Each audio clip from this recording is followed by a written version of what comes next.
Hi guys. இன்னைக்கு நம்ம பொதுவா ஒரு விஷயத்த பத்தி பேசலாம். அ நாம வந்து பொண்ணுங்களுக்கு, அதாவது எங்களோட குழந்தைகளுக்கு, அ பொம்பள பிள்ளையா இருந்தா, அவங்களுக்கு இங்க மத்தவங்க உன்ன தொட்டுறக்கூடாதுன்னு சொல்லி நாங்க சொல்லிக் குடுக்குறோம் தானே! ஏன் அதே மாதிரி ஆண் குழந்தைகளுக்கு மத் சொல்லிக் குடுக்காம நீங்க வளர்க்குறீங்க? பெண்களுக்கு இந்த இடங்கள்ல நீங்க தொட விடக்கூடாதுன்னு சொல்ற மாதிரி, ஆண் குழந்தைகளுக்கும் பெண்கள தொட்டு கதைக்க கூடாதுன்றத நீங்க கட்டாயம் சொல்லிக் குடுக்கணும். நீங்க அப்படி சொல்லிக் குடுத்தீங்கன்னு வையுங்களேன், இந்த சமுதாயம் நாளடைவுல நல்லாவே வாழும்.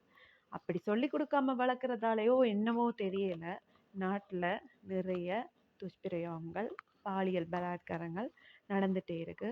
இது சொல்ல வேண்டிய முக்கியமான ஒரு பதிவுன்றதால இத பத்தி நான் சொல்லுறேன்.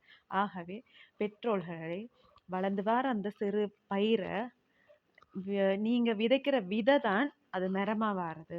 ஸோ அது ஆணுக்கா இருந்தாலும் சரி, பெண்ணுக்கா இருந்தாலும் சரி, எது நல்லது, எது கெட்டது, இத நீ செய், இத செய்யக்கூடாதுன்ட்டு சின்ன வயசுல இருந்தே சொல்லிக் குடுங்க. நன்றி.